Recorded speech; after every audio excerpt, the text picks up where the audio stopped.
les sauveurs de l'humanité. Et nous serons prêchés.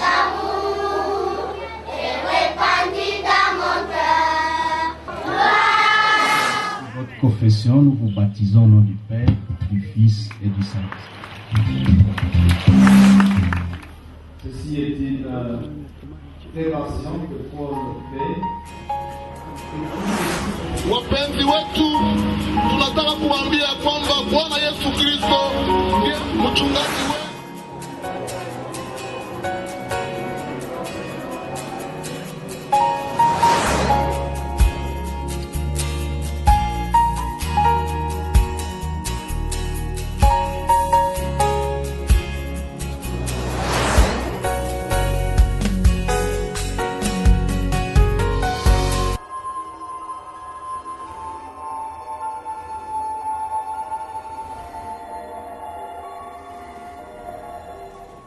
Quand c'est la femme qui fait l'adultère, elle est toujours répudiée et non pardonnée.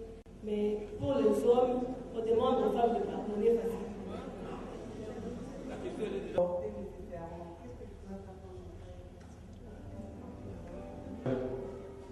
Un peu élargi. Et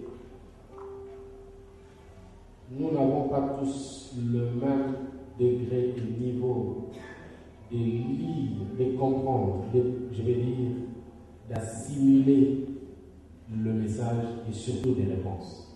C'est pourquoi vous allez remarquer que nous essaierons d'être assez sages et pesant le mot, de peur que chacun développe après la réponse comme lui il veut que la réponse soit, et ça développe après. Alors, première réponse par rapport à toutes les méthodes pour espacer les naissances.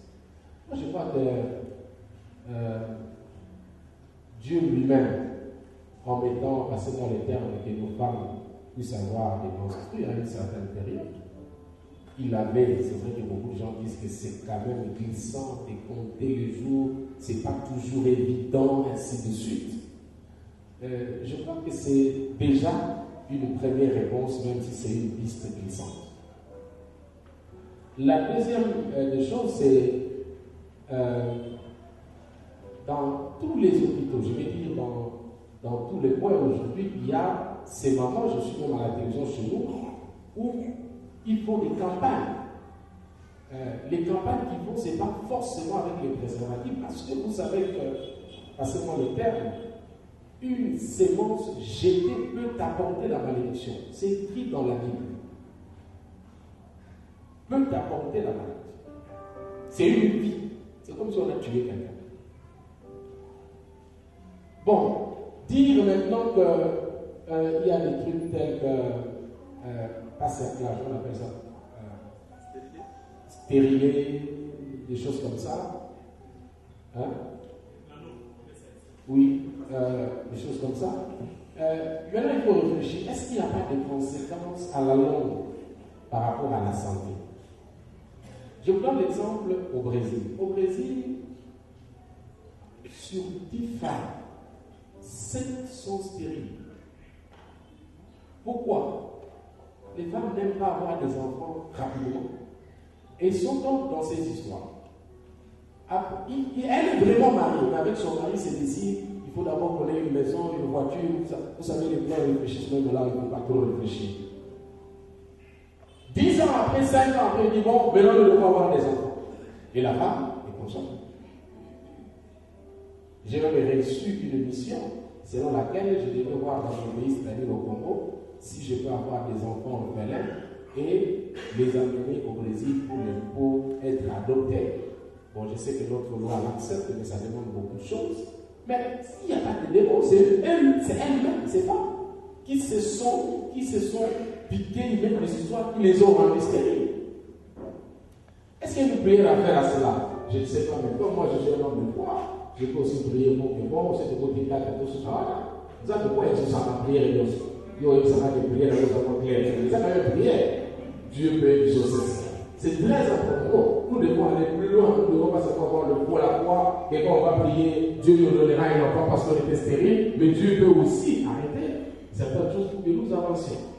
Je crois qu'il faudrait associer à la parole de Dieu l'intelligence que Dieu a donnée à nos frères médecins. Il n'y a pas seulement le préservatif. Il y a sûrement beaucoup d'autres choses. Parce que je ne suis pas très fort dans la médecine. S'il y avait un médecin ici, mon problème, est-ce qu'il n'y a pas de conséquences? Est-ce que toutes ces méthodes-là, elles sont bonnes? Peut-être qu'il y a d'autres qui sont vraiment sans problème. Surtout si vous avez déjà eu des enfants que vous devriez avoir. 3 ou 4, parce qu'on n'est plus autant d'Israël avoir 12 enfants. Bon, j'ai appris qu'ici, à Goma, il y a des gens qui sont à 10, à 11, à 20, à 30, c'est pas grave. Le problème, c'est de ne pas avoir des enfants. Le problème, c'est de les gérer, de les garder et de les élever normalement. Amen. Donc, je suis convaincu que cette réponse n'est pas complète parce qu'il faille ajouter à ma réponse biblique une connaissance que Dieu a donnée à nos frères et sœurs médecins. C'est très important. L'Église d'aujourd'hui doit travailler parce que la tête n'est pas un laboratoire milliard. C'est une entreprise de Dieu. C'est un sérieux problème. Je vous dis, c'est un sérieux problème. J'ai rencontré une soeur avant de venir ici. Elle m'a dit, moi je dois avoir 7 à 10 enfants. J'ai dit, pourquoi? Elle a dit, je suis la seule et ma mère était la seule. Mon père était l'unique, donc la famille est vide. J'ai reçu la mission de peupler la terre. Je dis, c'est grave. Combien des enfants vous voulez avoir? Toi, tu veux. Moi, je n'ai pas de nombre. Vous devez tout arranger. C'est ça la période de fiançailles. Ce n'est pas la main dans la main et puis non, c'est pas ça. L'homme doit connaître la femme, vice-versa, et préparer les choses et vous ne serez pas surpris. Le mari a demandé qu'on tue. Tu auras la réponse avant de terminer la phrase. Donc, cet enfant-là n'est pas vraiment, tu n'es pas la deuxième mari pour avoir reçu le Saint-Esprit à un enfant. Du frère, j'espère que ce n'est pas son cas. C'est une question qu'il a posée, surtout que l'autre femme m'a posée, et je vous dis la vérité.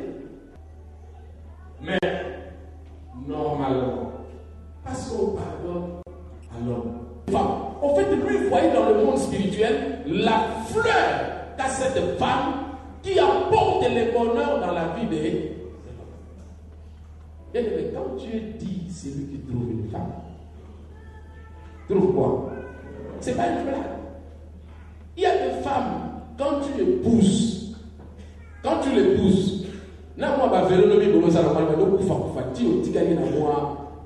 elle n'amène rien à part son sourire. Je n'ai pas besoin de ton sourire, j'ai besoin du bonheur. Le bonheur, ce n'est pas ton visage. Le bonheur est une vie, est un esprit, un état d'esprit, commandé par Dieu. La femme peut ne pas parler français comme toi, mais si c'est celle que Dieu t'a apportée, tu deviendras directeur, DG. Car moi, je parle français, mais elle a apporté ce que ceux qui parlent français n'apporteront pas. Je vais dire à un monsieur, essaye d'aller ailleurs et de laisser celle-là. Tu vas, avant de rentrer, tu vas tout perdre et on va t'aider. Parce qu'il y a des gens qui amènent des bonheurs, et les hommes et les femmes. Donc, j'ai dit, on doit pardonner, et à la femme, et à l'homme, mais le problème que les gens soient vrais. Et comment on appelle ça? La repentance soit vraie. Et la dame a dit à son mari, comme il est du Kassai, il a aussi, lui aussi, on va en parler, il est parti dire à sa mère, on vous a dit hier. Est-ce que vous êtes seulement les hommes quand vous donnez les ordres, mais vous n'êtes pas des hommes quand vos familles font pression sur vos femmes et vos enfants. C'est inadmissible. L'homme est le protecteur de sa femme. Et la femme est l'avocate de son mari. C'est comme ça que les choses se passent. Le pasteur va ajouter. Pas de commentaire. C'est moi, parce que j'ai lu la Bible souvent. On acclame le pasteur Ivan. En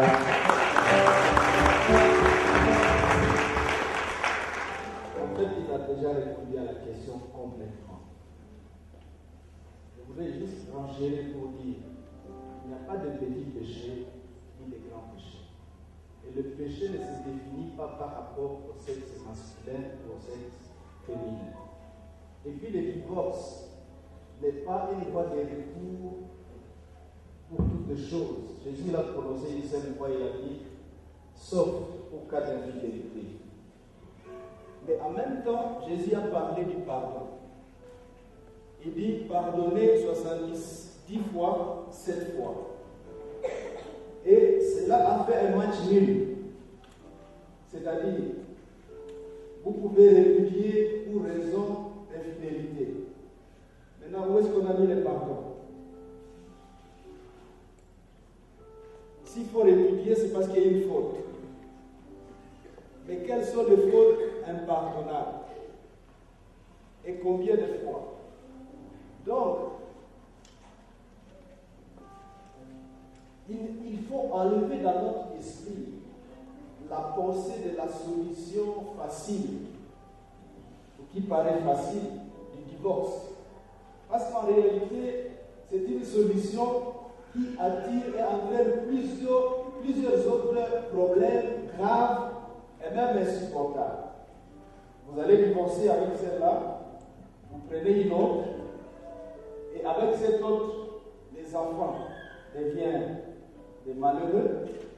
Vous avez vu ces choses?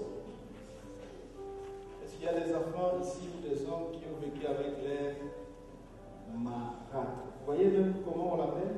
Marâtres. Est-ce que c'est joli ça?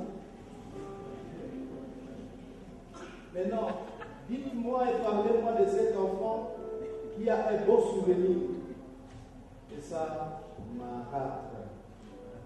Or, c'était une bonne solution pour papa qui a dit: oh, c'est fini, moi je pars. D'accord.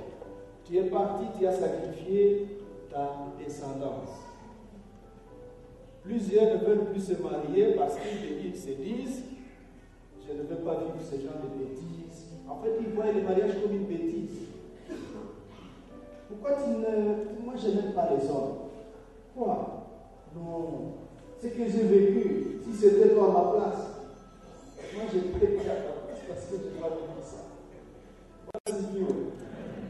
Donc, bien-aimé, avant de courir au divorce, courez à la piscine du pardon. Après avoir couru à la piscine du pardon, courez à la piscine de la restauration et la réparation. Évidemment, comme le pasteur a dit, ce ne sont pas des réponses mathématiques. C'est-à-dire 1 plus 1 égale 2. Tout dépend de chaque cas. C'est un peu comme quelqu'un qui présente la situation comme une catastrophe. Et quand on la présente à une autre personne, il dit: oh, mais c'est rien. Moi, ce que je vis là, c'est Gabiro. Alors, qu'est-ce que catastrophe? Qu'est-ce que Gabiro? Qu'est-ce que Kanyamwanga? Kanyamwanga, c'est plus près. Le Gabiro, c'est plus loin. Moi, je suis plus loin dans le problème de foyer. Donc, le problème, écoutez-moi bien. Dans le mariage, si tu n'as pas compris le plan de Dieu pour le mariage, ou l'idée de Dieu sur le mariage, tu vas très vite courir dans des situations qui sont des cercles vicieux. Parce qu'on ne peut pas entrer sur ce terrain où, bon, la femme a été infidèle. Pourquoi elle a été infidèle? Il faut rentrer là-dedans. Pourquoi elle a été infidèle? Peut-être le mari l'a compliqué, ça fait 2 mois. Ça, on n'a pas parlé. Pourquoi tu as compliqué ta femme alors depuis 2 mois? Est-ce qu'il faut te pardonner? Oui, il faut me pardonner. Maintenant, elle est tombée parce que tu l'as compliquée. Est-ce qu'on peut la pardonner? Non, on ne peut pas la pardonner. Maintenant, le pardon, c'est quoi? Le pardon, ça se définit selon celui qui veut pardonner. C'est-à-dire, bon, c'est moi qui veux pardonner, je pardonne ou je ne pardonne pas. Non. Le pardon est normal dans la Bible pour tout le monde. Donc, frères et sœurs, les questions de mariage nécessitent que nous puissions courir à la piscine du pardon. Il faut courir là-bas. Il faut courir à l'ombre du Saint-Esprit. Il vous redonne la fraîcheur et que les blessures, toutes ces choses dans le cœur puissent être réparées. Alors, vous allez trouver des solutions très faciles. Merci. Le Congo, on va manger parce qu'on a faim. Ils arrivent là-bas, Abigail n'est pas là, Nabal est là, ils disent non, allez, ce gars-là c'est un maquisard, je ne veux pas aller, sortez d'ici. Ils ont dit à David, ah bon, on va tuer, on va voir, on va corriger cet gars. Mais sur le chemin, Abigail apprend, qu'est-ce qui se passe? Les serviteurs ont dit, voilà ce qui s'est passé. Ah, elle prend tout ce qu'il fallait. Elle suit les gens. Il dit, s'il vous plaît, mon mari et moi, ça allait dire, il a les gens bien. Mais en réalité, à ce moment, il était des actes politiques pour atténuer ma femme. Une femme sage. Mais ici, je ne parle pas de femmes, je parle de conjoint. C'est-à-dire, cela peut aussi concerner l'homme qui peut, comme on dit à Kinshasa, Boma Moto. Alléluia. Il y a déjà une situation, David veut tuer ton mari. Et puis tu, à ce moment, mais de toute façon, ça l'a dit. Non! Ça te concerne. C'est un couple où la femme ou l'homme sert d'avocat afin de sauver l'autre. Pour réussir dans le couple, il faudrait que chacun, de l'extérieur, serve de bouclier et arranger à l'intérieur. Moi parfois j'ai un problème avec mon téléphone, je ne sais pas si c'est. Tu appelles parfois, je ne comprends pas, et puis bon, c'est parfois du maître. Et mon père appelle ma femme. Ma mère appelle. Mais ton mari a des filles. Heureusement, parce que si ce n'était pas le cas, on serait en train de manger, puis ça sonne, il dit, oui, on va le téléphone de prendre. Oui, on a suscité pour. Les autres sonnaient. Ah, il dit que on n'a pas tout de suite, on est dépassé un peu. Elle appelle. Qu'est-ce qu'elle dit? Non. D'ailleurs, je crois que son téléphone était sûrement dans la chambre, lui était comme. Ou alors, sûrement, non, je pense qu'il doit vous appeler parce qu'il pensait, tu vois, elle est en train de jouer à l'avocate et au défenseur. Ah, moi, maman, c'est pas comme ça que ça se passe. De l'extérieur, dis-le, calmez-vous, ça va s'arranger, il n'y a pas de problème. Mais dès que tu vas me dire que je suis pas dans lui avoir le téléphone, t'es problème. Il ne faut pas dire ça, il va là. Je parle à quelqu'un. Donc, c'est un couple où on a besoin des avocats afin d'atténuer et d'arrêter le pire qui devait arriver. Le dernier, c'est Matthieu chapitre 1 à partir du verset 8, c'est ça? Joseph. La Bible déclare qu'ils étaient fiancés. À l'époque, les fiancés étaient vraiment considérés comme des époux, mais qui ne vivaient pas encore ensemble. Ils avaient tout donné, mais il y avait un temps requis pour qu'ils soient ensemble. Tout ce qu'ils ne faisaient pas, c'était des rapports sexuels. Mais ils étaient déjà considérés comme époux et épouses. J'étais en train d'étudier, je suis entré dans beaucoup de commentaires pour chercher parce que je voulais comprendre cette affaire. Et j'ai compris que dans la culture, quand on disait elle était fiancée, donc c'était vraiment considéré. Mais seulement ils ne vivaient pas ensemble, ils ne menaient pas une vie d'intimité ensemble. Le Seigneur vient, la dame devient grosse, et elle dit à son mari, voilà, je suis grosse. Grosse? Pourquoi? L'ange dans la vie de Joseph. La Bible dit Joseph était un homme de bien. Il dit, bon madame, comme je t'aime beaucoup là, comme déjà l'ange est venu, alors que c'est moi qui t'ai traité, donc j'ai un problème. La Bible déclare, il décida de rompre en. Quel enseignement nous tirons de cette affaire? Nous tirons l'enseignement selon lequel tous les problèmes qui arrivent au couple, même si les choses deviennent pires, vous ne devez pas oublier qu'un jour, vous vous êtes dit, je t'aime. Vous ne devez pas oublier que l'homme n'est pas seulement mauvais, mais il a aussi une partie où il a fait des choses bien. Vous devez apprendre à protéger l'autre, quelle que soit l'issue. Surtout dans le monde.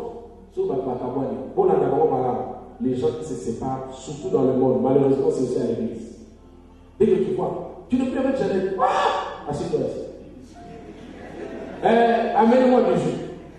Jeannette, tu es prêt que je te parle de Jeannette? Il bombarde des histoires. Tout cela pourquoi. Il veut se sécuriser dans sa position. Mais quand on voit ce Jéjalette, mais pourquoi tu as laissé Alfred? Alfred, assieds-toi ici. Amen.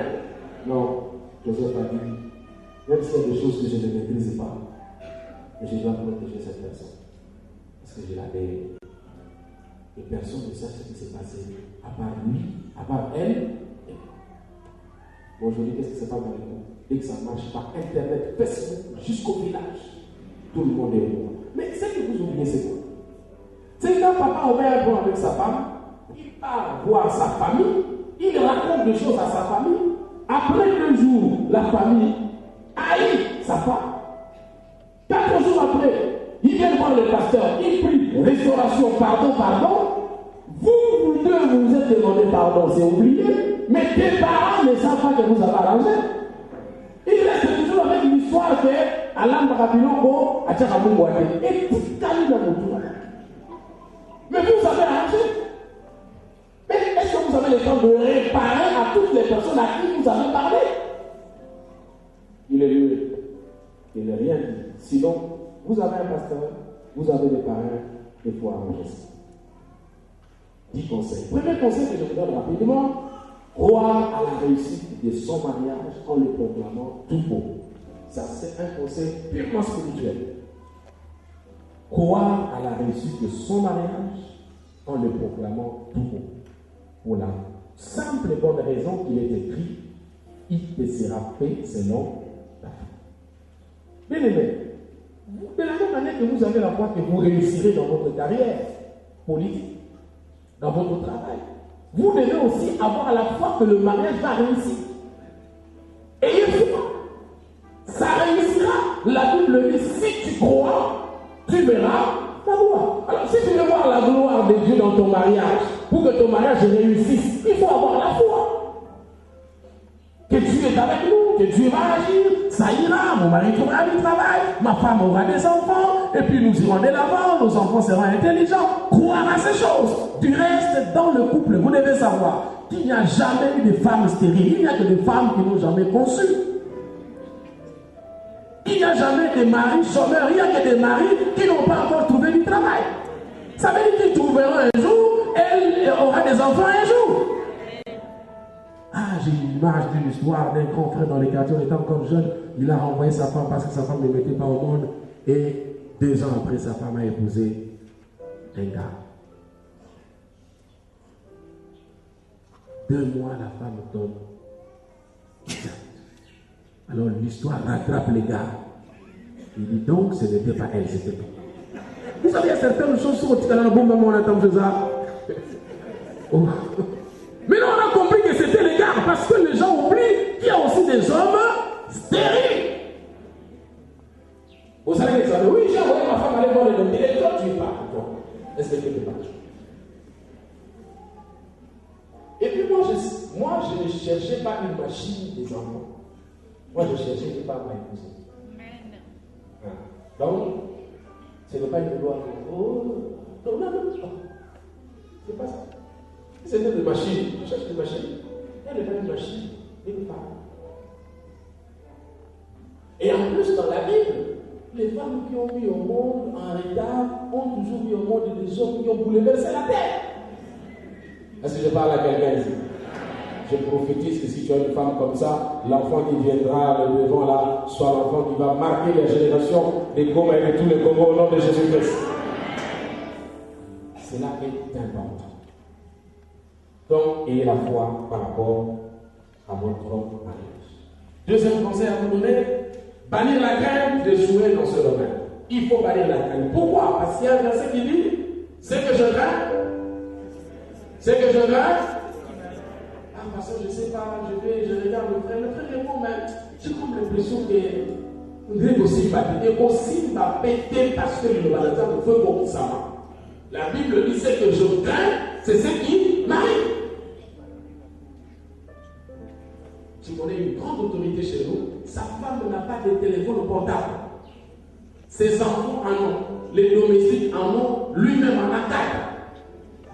Mais sa femme n'a pas de portable. Et sa femme se confie en moi. Non, une femme qui a une Jeep, elle met derrière série. Vous savez, il y a même téléphone portable, il n'y en a pas. Je dis, mais qu'est-ce qui se passe? Mon mari n'est pas sûr de moi. Pourquoi? Il me dit toujours que tu es tellement belle que même si tu me dis que tu es fidèle, je suis désolé, mais mon thème, il y a un peu de choses qu'on avait la rade fixe. Na standard. Alors, quoi avec les portables, tu peux être trahi où si tu dis, Nazara Gisèle, tu es ici. J'ai vu un papa qui camo chez nous à Kinshasa, en pleine journée, costume cravate. Téléphone, il parle à haute voix. Il est à Itamoni. Je suis un Gilles Colombie. Papa, je regarde le livre du Seigneur. À cet âge, le téléphone est un instrument de mensonge très efficace. C'est pourquoi une femme avait dit à son mari, on achète tous des téléphones caméra. Donc quand tu t'appelles, tu acceptes et je vois là où tu dis non. Vous savez, ça pose beaucoup de problèmes, des réseaux. C'est un téléphone bien, mais c'est compliqué.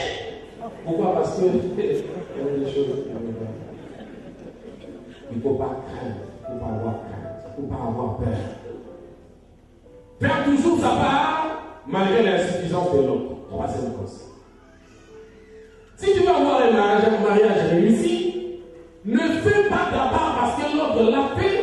Et que tu le refuses de faire parce que l'autre ne l'a pas fait. Non, ça ne se passe pas. Atiki no akoliate, na kodebie na mara akoliate. Le papa rentre, il sait qu'il n'avait rien laissé, il ne trouve rien, lui-même comprend. Mais un jour, il était rentré tôt, parce qu'il y avait un bon au travail, on dit, rentrez chez vous.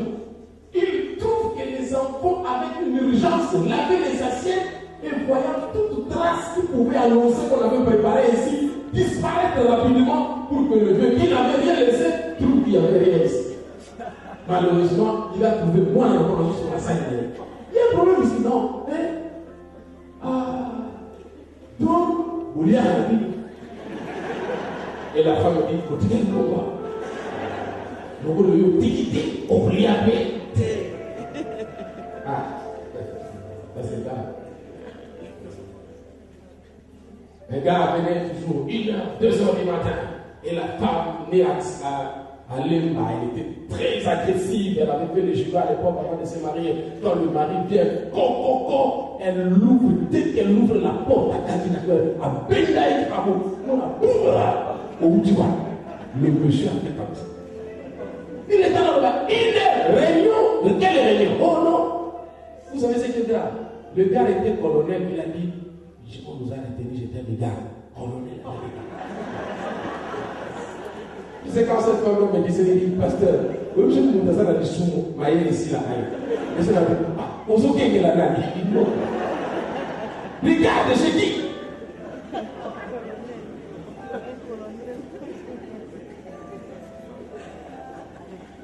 Et c'est ce que la femme faisait chaque fois. 1 heure. Alors le monsieur dit, le rôle la bête à Pétro a continué comme bête à Comme Dieu est toujours Dieu, une maman a invité cette femme-là à l'église et puis avec les réunions de maman, la femme a commencé à avoir la tempérance. La Bible déclare que par ton comportement, tu peux gagner un mari pareil. Et donc ce jour-là, les gars rentrent à 2 heures, ils réfléchissent. C'est bien. Combien de temps? Oui, chérie. Oui, chérie. Chérie. Oh, tu es venu. Qu'est-ce qui s'est passé? Mais pourquoi tu es venu? Il était seul. Entre un peu. Monsieur. On a resté là, on met là-bas. Va. J'ai déjà mis de l'eau et puis tu prends quoi? Tu prends le fond d'hier ou bien tu. Monsieur, il y a un problème. Je rentre, puis je tourne. Non. Première fois, deuxième fois, troisième fois, non. Il engage un petit du quartier. Il dit à partir d'aujourd'hui, tu deviens mon fonctionnaire. Je te paye, suis-moi cette femme. Quand il sort, chef, il est sorti. Quand il sort, l'année dernière. Chaque jour, elle est sortie. Tu es où? Oh, je vais au marché. Petit ça, on allait descendre au marché. Tu es où? J'ai rentré. Petit, mon temps m'a posé qu'elle a trouvé ailleurs. Elle dit non. On m'a dit qu'elle va souvent à l'église, c'est que les gars et ce jour-là, elle a dit bon, non, l'église, non, parce qu'elle ne faut non, elle arrive. Un jour, elle pose la question. C'est papa, le pasteur me soit pas au paradis. Je suis bien. Il ne soit pas au paradis. Oui, papa, oui, je suis venu ici parce que ma femme, je la trouve plus claire, moi je fais plus que je fais de elle. C'est comme si elle a trouvé un monsieur. Le pasteur dit, la femme s'est dit, maman, je veux. Heureusement que tu es venu. Exactement. Elle a trouvé un tas. Seigneur. Donc, pasteur, tu sais, oui, je sais. Et ce monsieur tellement doux. Il est tellement. Parce que tu parles, je suis militaire. Attends, je termine. Et c'est ce monsieur qui a changé sa vie jusqu'à devenir. Parce qu'il dit, tu vas me demander, donne-moi le nom. Il dit, c'est Jésus. Il y a Jésus. Il dit, c'est Jésus. Depuis, il a commencé à prier. Prier, c'est comme si vous. Ah! Le gars rentre. Là où il partait maintenant, quand il va là-bas, mais pourquoi tu viens en retard? Il dit, même moi, c'est pas mon attaque. Je me suis dit, l'amour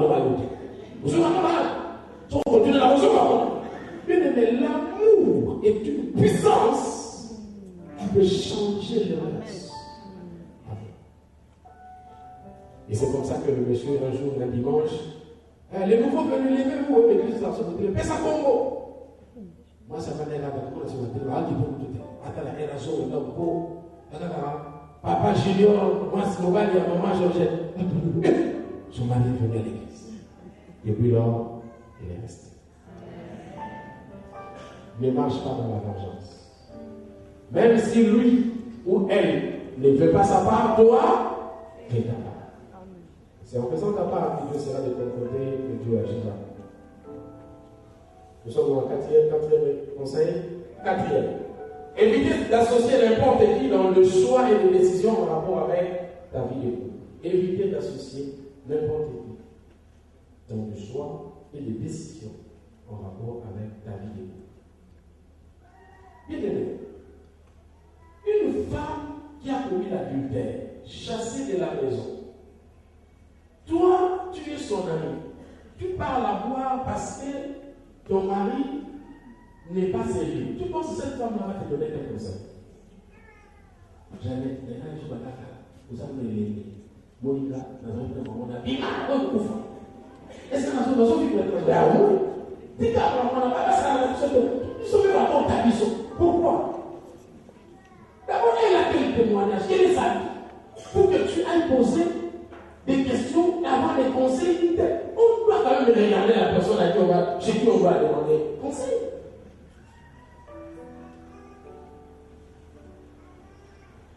C'est de traverser le route, taper au téléphone. Tout ça là, là-bas. Comment on est là-bas? Osa, Lazare. C'est le téléphone en bouche. Et cette personne va te dire, lui-même il est dit, il n'a pas de femme, pas d'enfant. Sa maison est où? Il n'a pas de maison. Il a 44 ans, il reste chez eux, chez son père. Là, c'est ma annexe, ce monsieur va te dire quoi? Irresponsable qu'il est. C'est comme un enfant que j'entends regarder parce que avant je l'ai connu comme ça, mon frère. Il a un peu son argent, mais chaque fois quand tu vas au marché, chaque 2 mois, chaque 3 mois, quand tu arrives, il te montre une fiancée. Oh, tu dis, pourquoi tu as la vie? Ah, à mon avis clair. Bon, j'ai fait 3 voyages, tu as changé 3 fiancées. Bon, rassemble-moi un peu les défauts de la première, deuxième et troisième, donne-moi le tableau. Je me suis rendu compte que c'est lui qui l'est passé.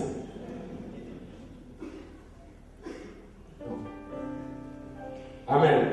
Alors, nous t'avons que tu veux conseiller, bon, j'ai ma femme là, je vais l'épouser là, une fiancée, dans mon Eurobini. Ah, il va te dire quoi faire?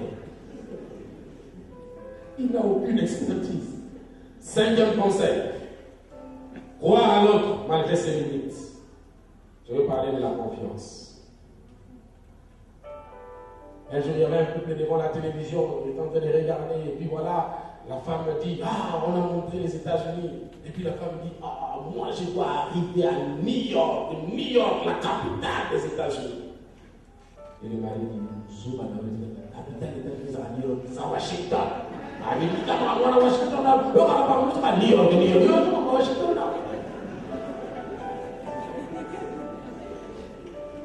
Même moi, s'il n'y a pas longtemps que je suis allé. Quand on a mis Washington, tout le monde a mis New York.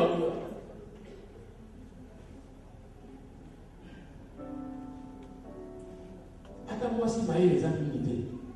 Vous avez des tambours, qualité moko, au foyer qui est là. Attends-moi, il y a pas limite, mais il a aussi des choses qui peut t'apprendre. C'est que c'est passé dans le livre de Juges avec notre sœur, les parents des Samson, Juges, chapitre 13, verset 6 à 11. La femme allait dire à son mari, lorsque l'ange est venu pour visiter cette femme-là, il lui a dit que tu auras un enfant, et ainsi de suite. Après avoir dit cela, la femme allait dire à son mari, un homme de Dieu est venu vers moi. Il avait l'aspect d'un ange de Dieu, un aspect redoutable. Je ne lui ai pas demandé d'où il était, il m'a pas fait connaître son nom, mais il m'a dit, tu vas devenir enceinte, tu enfanteras un fils, et maintenant le voix nouvelle de cœur forte, et ne mange rien d'impur, parce que cet enfant sera consacré à Dieu de ventre de sa mère jusqu'au jour de sa mort. Alors, puis cette prière à l'Éternel, Seigneur, que l'homme de Dieu que tu as envoyé vienne encore vers nous. Cet homme a écouté sa femme. Il a cru à sa femme. Il a dit, on fait tout ça la prière pour doit la son casus. Mais ça n'a pas tout son passage de l'eau. Il va pas aussi ça.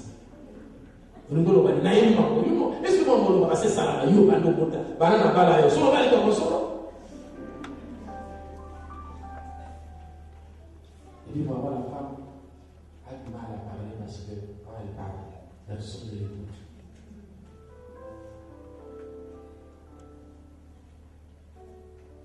C'est pourquoi il faut aimer. Mon beau-père, à l'époque, j'étais encore pas encore son beau-fils. Quand j'ai commencé à m'encadrer dans la prière, il me parlait du mariage, il m'a dit, quand j'ai su que j'étais beau, j'étais intelligent, et j'ai terminé les études, je suis arrivé à la première licence, j'ai commencé à réfléchir en termes de mariage. Je me disais, il est mieux que je fasse le choix maintenant, parce que, tel que je suis, je sais que je deviendrai grand. Je ne mérite pas que la femme qui viendra puisse aimer le directeur. Et je veux que la femme aime Polydore. Parce qu'il y a un problème. Je n'ai jamais oublié ça. Et il me dit encore, il dit, il est mieux que tu prennes ta femme quand vous n'avez rien, enfin d'avoir une histoire. Parce que vous savez, quelqu'un qui connaît ton histoire aura du mal à te sacrifier. Mais un individu qui est descendu comme ça,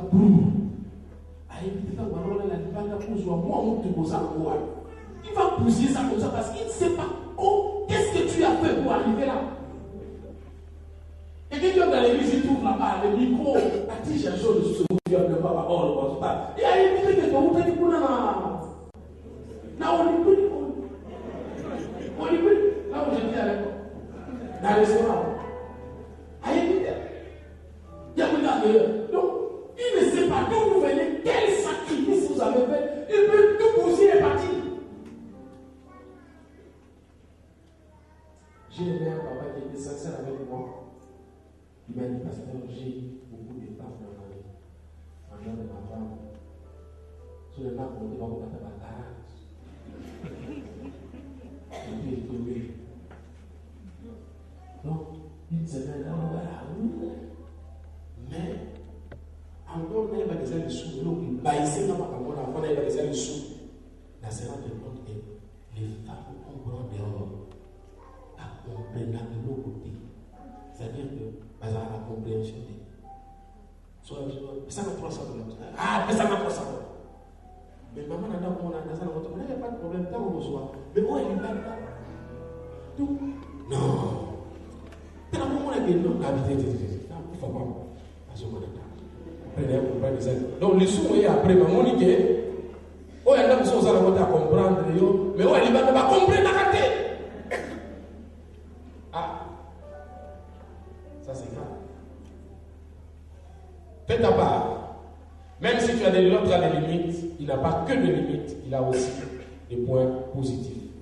Il faut donc marcher, écouter l'autre et comprendre l'autre. 6.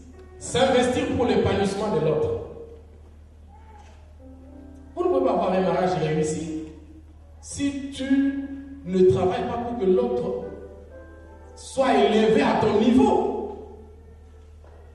Je connais un papa, un Ngala qui est le premier parent de notre église. Vous savez, les Ngala, avant que la puissance du Saint-Esprit vienne, ils sont déjà courageux de nature. Il avait 2 femmes. Et ses enfants priaient chez nous à l'église. On a invité vos parents. On a invité papa, il n'y a pas de problème. Il arrive avec 2 femmes.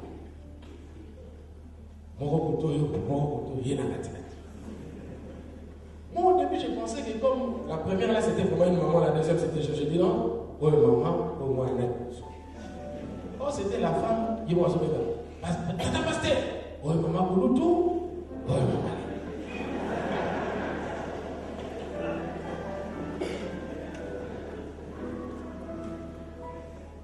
Il venait là, courageux. Et puis quand il reste là dans le banc, là, parce que on oublie un message à vous. D'abord, il faut avoir une stratégie, un message à vous pour encadrer, pour bien que le milieu ne soit pas tout. Inviter l'église à une 2 femmes, c'est ce que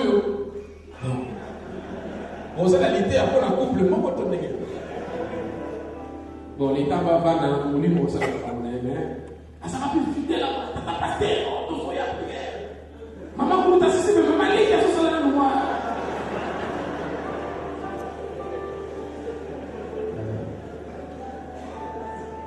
Alors finalement, le Seigneur m'a permis d'avoir le temps de commencer à parler avec lui petit à petit, qui comprennent l'évangile, ainsi de suite. Je lui ai posé la question, comment t'es arrivé à parler de notre femme? Qui a? C'est un enfant. Il m'a dit, je suis né à l'Équateur. J'ai commencé à étudier. Je ne savais pas dans ma vie que j'allais devenir un universitaire.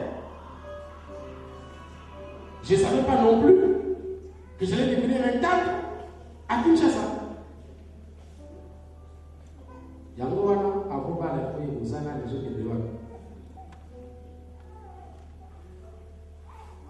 Il s'est fait que, concours des circonstances, pouf, il travaille, il monte, il vient à Kinshasa, directeur dans une grande entreprise parmi les régies financières, il est là. Directeur fou. Il m'a dit, papa, tata pasteur, il parlait toujours en lingala, même dans son bureau, je ne sais pas, peut-être il parlait comme ça que moi-même. En tout cas, lui, il est là, et à l'église, et à la maison, et au. Il dit, tata pasteur, les habitants qu'on a déjà dit moi, mon salaire, mon concours. Moi, je suis maintenant qu'on a dit, moi, je suis réfléchi, je suis comprendre la côté. Maman, le roi, la table, je suis la deuxième primaire. Je vous dis, moi, je suis la saboté pour avoir la loi, pour ça. Il s'est fait qu'un jour, une de mes filles est venue avec une de ses amies, il étudiait à l'EPEC. Elle m'a trouvé avec beaucoup de trucs. Là, on m'a dit, oui, moi aussi j'ai fait des gestes. Et il m'a dit, l'enfant a entendu le son de la voiture de son père. Il dit, maman, comment tu vas papa dire? Elle m'a dit, père, mais ça c'est pas, c'est le voisin, c'est pas ici. Et le monsieur sort, ouvre le portail, dit c'est le papa, la voiture entre. Il ouvre la voiture, il ouvre le coffre, il prend la valise à médaille dans le. Ah, mais ça va tout le monde aider. C'est la valise. Ok. Après, à son volet, il est très encouragé. Il n'y a rien à manger ici. Il y a des gens encouragés. La femme ayant été préparée par des enseignements, parce que Dieu avait dit que je vais restaurer le mariage, a compris que c'était l'œuvre de Dieu. Elle a dit, papa, il y a à manger. Bon, donc, Bekaba. Bon, moi, tout ça partout. Je suis de Coli pour te comprendre. Donc, Coli Bissanga, donc, Nabibi Moukine, il ne laisse même pas le temps. Amen. Il a fallu 3 mois que le Seigneur fasse son travail. Laissez Dieu travailler et vous verrez ce qu'il va faire. Amen. Alors nous avons 2 prières à faire aujourd'hui. D'abord, 4 recommandations sans commentaire. Première recommandation, que la femme respecte son époux. Deuxième recommandation, que l'homme aime concrètement son épouse. Je souligne concrètement son épouse. Troisième recommandation, ça c'est pas un conseil. Le conseil c'est apprendre ou à laisser. Recommandation. Troisième chose, la prière et la parole de Dieu soient votre secours et soutien en cas de problème. Je recommande que vous puissiez régler tous les problèmes que vous avez à la lumière de la parole de Dieu et la prière. Dernière des choses, élever un autel, traiter une alliance avec Dieu. Genèse 18, 1 à 6, 1 Samuel 20, 29 à 30. 2 prières que nous allons faire. La première prière, c'est que Dieu nous visite. La deuxième prière, nous allons révoquer toutes les malédictions générationnelles qui pèsent sur nos couples. Et c'est là où je vais m'attarder pour clôturer. Écoutez-moi très bien, bien-aimés dans la Seigneur. Parlons de la dernière recommandation. Vous devez savoir que le diable a attaqué la première famille, le premier couple qui était dans le jardin d'Éden. Le diable n'avait pas attaqué le lion ni l'ours. Mais son problème, c'était le couple, la famille. Et il n'a pas fini son travail. En 1975, un homme de Dieu américain avait reçu le programme de Dieu pour la déstabilisation des familles par le diable. Il a écrit ça 10 ans après. Malheureusement, comme nous les Africains, nous ne lisons pas, on a découvert ça il n'y a pas longtemps. Mais en 1975, Dieu a donné un message disant que le diable a mis en place un programme qui va commencer à exécuter 20 ans après, c'est-à-dire en 1995. C'était quoi? Premier point, détruire les couples et les familles. Plus particulièrement les couples chrétiens, en soulignant en majuscule les couples serviteurs de Dieu. Et c'est une histoire que Dieu a révélée en 1975. Et donc vous allez remarquer que beaucoup de combats qui sont dans les couples, dans les familles, ne proviennent pas forcément du fait que l'homme est mauvaise, la femme, l'homme est mauvais, la femme, mais aussi il y a un degré spirituel d'envoûtement, de destruction. Et nous devons prier, nous lever pour intercaler, contrecarrer ces choses. Mais la famille, toute famille doit avoir un autel. Vous donnez des offrandes. Regardez le couple de Anne et d'Elkana. Chaque fois, ils montaient au temple, ils donnaient leurs offrandes, ils donnaient leurs livres. Le couple, les parents de Samson, dans le livre de Juges 13 que nous avions lu, la Bible dit quand l'homme est venu, ils ont élevé un autel pour sécuriser leur couple, sécuriser leur famille et appeler la bénédiction que Dieu avait annoncée. Il y avait une promesse, mais il fallait sceller cela. Nous avons des couples de familles qui n'ont jamais fait l'alliance avec Dieu d'une manière concrète. Élever un autel, donner une offrande à Dieu Seigneur. Nous donnons cette offrande pour l'alliance de sécurité par rapport à notre couple et notre famille. Cela est très important. Quand vous lisez dans 1 Samuel 20, on a compris là-bas, la Bible déclare, il dit laisse-moi aller, je t'ai pris, car nous avons dans la ville un sacrifice de famille. Donc, dans la loi juive, la culture juive, il y avait des sacrifices de famille pour sécuriser la famille, pour protéger la famille contre les combats extérieurs, contre les malédictions générationnelles.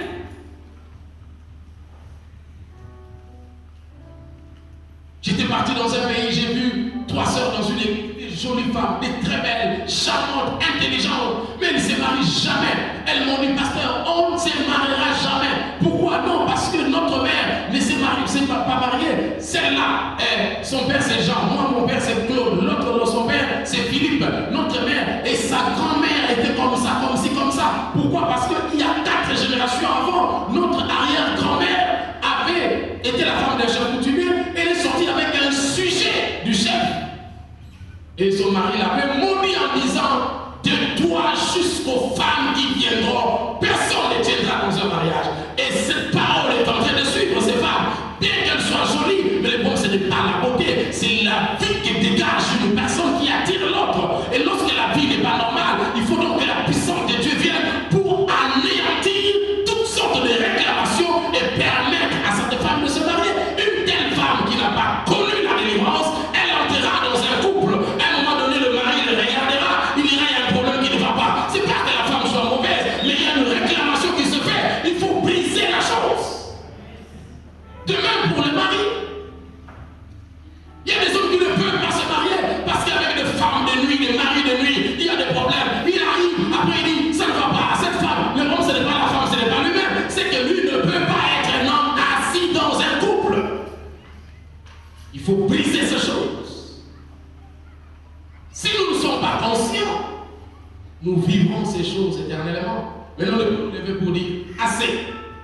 que le ciel s'ouvre, afin que la puissance de Dieu puisse mettre fin à ces choses.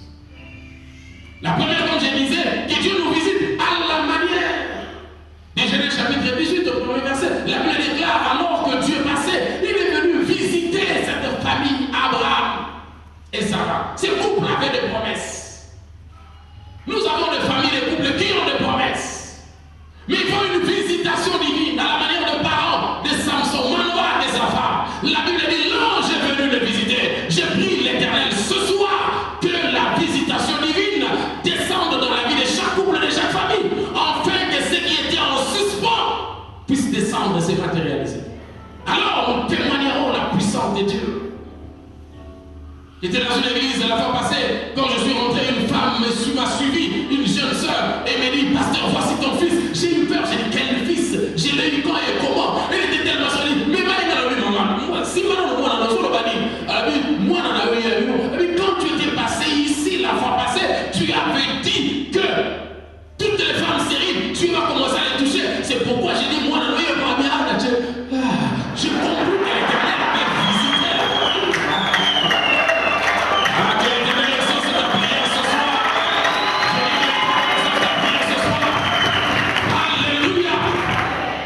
Je sais que le dimanche, nous allons parler du surnaturel. Je ne sais pas comment les cultes va se terminer, mais ça sera terrible. Je te prie de venir à temps parce que le feu sera tel que même à la Pentecôte, ce n'était pas le cas. Parce que la Bible dit que Dieu est en train d'évoluer. C'était l'église primitive, nous sommes à l'église finitive. Donc Dieu avance, il évolue, il n'est pas, il ne recule pas. Je crois qu'il y aura une Pentecôte qui n'a jamais été ici à Arche et à Côte. Car le trône de l'Éternel sera en mouvement. Mais nous voulons, bien aimé dans le Seigneur, que Dieu visite nos familles. Pas seulement les couples, mais nos enfants. Nous voulons, lorsque nous serons de vieux, assis quelque part, que nous voyons nos enfants entrer. On les appelle l'excellence, ils servent Dieu, ils parlent, ils peuvent prendre nos parents pour avoir travaillé, que les enfants nous prennent en charge aussi à un moment. Ça fait du bien de voir aujourd'hui que lorsque je vais chez papa Estor, il me montre voici papa, même s'il est un peu fatigué. Mais quelle joie d'avoir un fils qui te rend ce que tu lui avais donné. Quand il avait pris Estor là-bas, il faisait ouais. Estor aussi était comme ça. Et puis quand Estor grandit, il prend soin de ses parents. Nous devons prier pour que Dieu visite nos familles et que nos enfants réussissent. Ils arrivent à nous supporter aussi.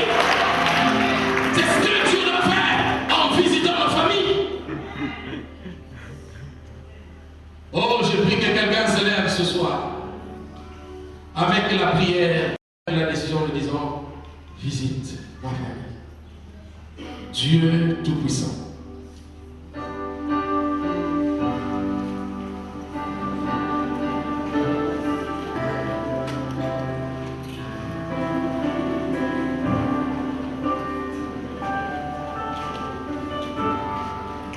Nous allons passer les temps, nous allons prier. Soyez concentrés, bien aimés dans le Seigneur, de main levée. Alléluia, alléluia.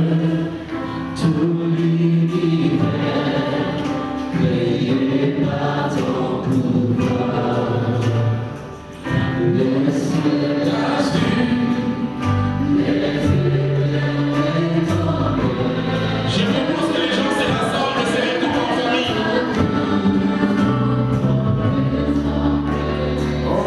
Ceux qui sont en famille, regroupez-vous en famille. Nous permettons un désordre organisé. Si vous êtes là en famille, regroupez-vous en famille. Papa, maman, enfants, si les enfants sont là, regroupez-vous, cherchez l'autre, son frère ou sa soeur, regroupez-vous en famille, nous allons faire la prière. Alléluia. Alléluia.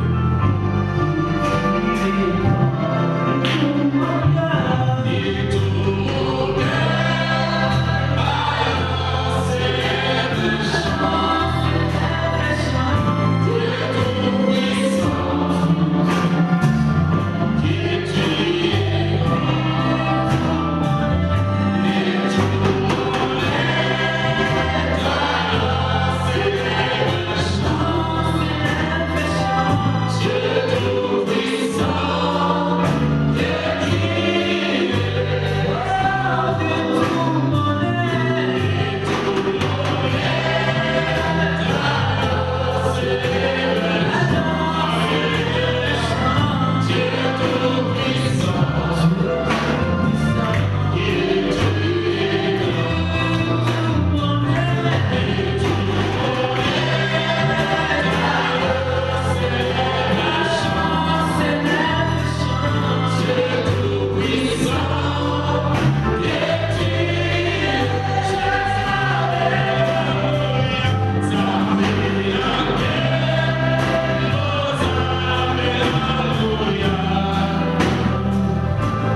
Les anges qui m'accompagnent dans la mission que je fais avec Dieu viennent d'atterrir. Et je voyais une lumière qui est descendue du ciel, qui a enlevé la toiture et qui nous a connectés directement au ciel de l'Éternel. Et j'ai entendu une voix qui est en train de dire, l'heure de la restauration est arrivée. J'entendais donc dans mes oreilles spirituelles des cantiques qui venaient de très loin, où on célébrait l'Éternel par des anges. Et j'ai compris par l'Esprit de Dieu que le temps de la visitation qui va amener la joie à quelqu'un est arrivé. Quand l'Éternel visita Abraham et Sarah, l'histoire de ce couple a été totalement changée. Quand Dieu a visité Elkanah et Anne, l'histoire de ce couple était transformée. Lorsque Dieu a visité la famille de Manoah et sa femme, l'histoire de cette famille était totalement changée. Quand Dieu a visité Marie, le couple a été totalement changé. Quand Dieu a visité Zacharie et Élisabeth, plus rien n'était la même. Que vous soyez mariés ou pas, j'annonce de la part de l'Éternel le début de la saison de joie et de la visitation de l'Éternel.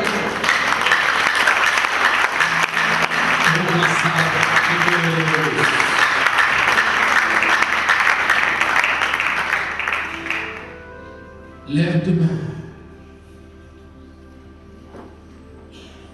Si vous êtes en